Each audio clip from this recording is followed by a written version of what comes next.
bienvenidos a este video de Estadística en Casa. Mi nombre es Emanuel de Mata y aquí vamos a ver el análisis T de Wilcoxon, o también conocido como test de los rangos con signo. Esta es una prueba no paramétrica, por lo que no necesariamente necesitamos que los datos tengan una distribución normal. Y es una prueba también que se utiliza para muestras pareadas, es decir, muestras que son dependientes o que están relacionadas entre sí. Por ello, es una prueba semejante a la T-de-Student que hemos visto en otra ocasión, pero hay que recordar que la T-de-Student es un análisis que se aplica cuando tenemos una distribución normal. Las muestras pareadas se dan cuando sabemos que una observación se relaciona con la otra. Por ejemplo, yo podría preguntar sobre cómo están entendiendo los empleados de una empresa las relaciones humanas, y ahí tendría ya primero una muestra, y después puedo aplicar una capacitación en desarrollo organizacional para volver a aplicar esta evaluación y saber cómo están entendiendo las relaciones humanas después de tener una capacitación en desarrollo organizacional. Aquí tendríamos un ejemplo de muestras pareadas. También puede ser dentro del ámbito laboral también que preguntemos a 7 empleados sobre cómo están viviendo un liderazgo afiliativo y cómo están viviendo quizá el liderazgo de forma coercitiva.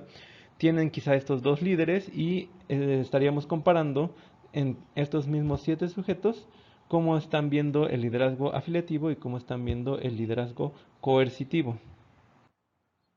Además, los datos deben ser cuantitativos o cualitativos ordinales para que podamos asignar algunas jerarquías. Este análisis también nos implica una distribución libre, es decir, que nuestro muestreo puede ser no aleatorio, y suele utilizarse también para grupos pequeños de más o menos de 30 casos. En este análisis, la hipótesis nula nos diría que las muestras proceden de poblaciones con la misma distribución de probabilidad, y la hipótesis alterna nos diría que hay diferencia respecto a la tendencia central de las poblaciones entre una muestra y la otra. Lo primero que habría que hacer es formular una hipótesis. La hipótesis nula nos dice que los grupos que se están comparando son semejantes o que proceden de la misma población, que en pocas palabras no existe diferencia entre las dos muestras que estoy comparando. La hipótesis bilateral nos diría que hay una diferencia, pero no sabemos exactamente hacia dónde se está dando esta diferencia, que puede ser hacia un lado de la distribución o puede ser hacia el otro lado de la distribución. En una hipótesis unilateral, la región de rechazo de la hipótesis nula está hacia uno de los extremos de la distribución. Y aquí estaremos viendo, por ejemplo, este factor alfa de 0.05 se va a cumplir en una hipótesis unilateral o de una cola, porque aquí tendríamos la región de rechazo de la hipótesis nula en 0.05. Si tenemos una hipótesis bilateral o de dos colas, lo que vamos a hacer es dividir este 0.05 entre 2, porque la región de rechazo de la hipótesis nula se encontraría ya sea a un lado o al otro lado de la distribución. Vamos a verlo con un ejemplo.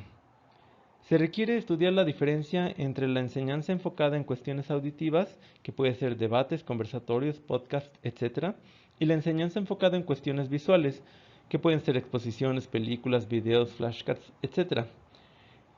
Un grupo de 10 estudiantes probó los dos modelos de enseñanza, y al término de cada uno de ellos se realizó una evaluación sobre el contenido revisado y se obtuvieron los siguientes puntajes. Aquí tenemos a los 10 estudiantes y cómo puntuaron al final de cada una de estas intervenciones, ya sea en el ámbito auditivo o en el ámbito visual. Primero tendríamos que formular nuestra hipótesis. La hipótesis nula nos diría que no existe diferencia entre el tipo de enseñanza, ya sea visual o auditiva, en el aprendizaje de los estudiantes. Una hipótesis bilateral nos diría que existe una diferencia entre los dos grupos estudiados, es decir, entre el aprendizaje auditivo y el aprendizaje visual.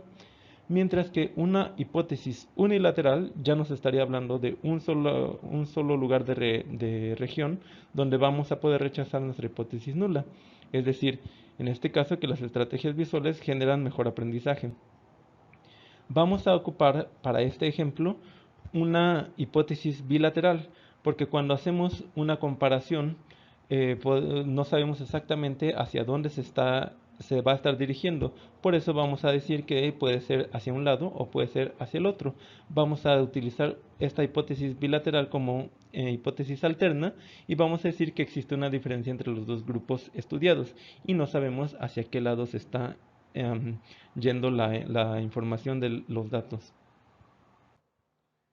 El contraste en esta prueba se basa en el comportamiento de las diferencias entre las puntuaciones de los elementos de cada par que está asociado. Y para ello vamos a considerar tanto el signo como la magnitud de la diferencia que existe entre una puntuación y la otra. Por lo que vamos a hacer una resta directa entre la primera columna, que sería la cuestión auditiva, y la segunda columna visual. 17 menos 21 es igual a menos 4. Nos interesa en este momento tanto el signo como la magnitud de la diferencia. Una vez que tenemos todas las diferencias, vamos a establecer rangos de menor a mayor de acuerdo con los valores absolutos, es decir, ahora sí no nos importa el signo. Vamos a ir poniendo primero cuál es el rango de menor a mayor y vamos a empezar entonces por este que fue 0. Pero como la diferencia es nula, lo que vamos a hacer es poner una X porque este no lo vamos a tomar en cuenta. Esta diferencia no lo vamos a tomar en cuenta porque es completamente nula. Después de eso, el de menor valor es este que dice menos 3, independientemente del signo. Entonces, vamos a pasar este como el primer rango. Lo que sigue son estos que dicen menos 4, pero ¿cómo saber a cuál le vamos a dar el rango 2 y a cuál le vamos a dar el rango 3? Lo que vamos a hacer es que como tenemos rango 2 y rango 3, los vamos a sumar, 2 más 3 es igual a 5, y lo vamos a dividir entre los dos, es igual a 2.5. Así no hemos puesto rango 2 y rango 3, sino que a estos dos les hemos dado a los dos el mismo valor de 2.5. Vamos a buscar el siguiente valor, la siguiente diferencia que tenga el menor valor. Y aquí pasa lo mismo. Tenemos dos diferencias que son menos 5 y lo que vamos a hacer entonces es ponerles, este serían el rango 4 y 5. 4 más 5 es igual a 9, entre 2 es igual a 4.5 y vamos a ponerle a estos dos el rango de 4.5. Después, este sería el siguiente más pequeño, le vamos a poner el rango 6. Luego aquí tenemos el rango 7, el rango 8 y por último el rango 9. No vamos a tener 10 rangos porque aquí tenemos una diferencia que fue nula, entonces nuestros rangos van a llegar del 1 al 9. Lo que sigue es hacer una diferencia entre cuáles son los rangos que tienen una diferencia positiva y los rangos que tienen una diferencia negativa. Solo tenemos en este ejemplo dos rangos que son positivos, el 11 y el 7. Entonces los vamos a poner aquí en una columna para no perderlos y en otra columna vamos a poner los rangos que tienen una diferencia negativa. Los vamos a escribir todos juntos y después vamos a hacer una suma. Vamos a decir entonces que los rangos positivos son 15 y los rangos negativos son 32. Vamos a tener entonces un valor de t positivo de 15 y un valor de t negativo de 32 y siempre vamos a utilizar cualquiera de los dos que nos haya salido más pequeño. En este caso, el rango más pequeño es el de los rangos positivos que tiene un valor de 15. Este va a ser entonces nuestra t obtenida. Y por último, vamos a tener que sacar una conclusión con base en la tabla que tenemos. Como hemos escogido una hipótesis bilateral, esta implica simplemente que hay una diferencia y no importa hacia dónde se está dando la diferencia.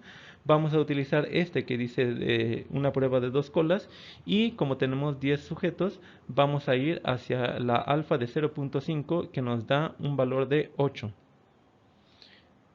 La t obtenida es igual a 15 y la t en tabla es 8. Si la t obtenida es igual o menor a la de la tabla, entonces vamos a rechazar nuestra hipótesis nula. En este caso, como nuestra t obtenida es mayor que la t en tabla, vamos a aceptar la hipótesis nula. Esto es todo sobre este análisis. Por favor, déjenos sus comentarios y nos vemos en el próximo video.